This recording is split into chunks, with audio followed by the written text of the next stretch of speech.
Case రాష్ట్ర రాజకీయాలను షేక్ చేస్తున్న తరుణంలోనే మరో సంచలన పరిణామం చోటు చేసుకుంది.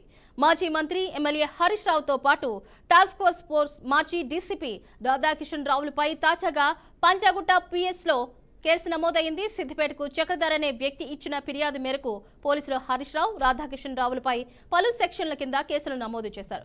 గత సార్వత్రిక ఎన్నికల సందర్భంగా తన ఫోన్ను హరీష్ రావు, రాధాకిషన్ రావు ఆదేశాల మేరకు ట్యాప్ చేశారని చక్రధర్ తన ఫిర్యాదుల్లో వెల్లడించారు. అదేవిధంగా తనపై అక్రమ కేసులు బనాయించి మానసికంగా వేధించారని పేర్కొన్నారు.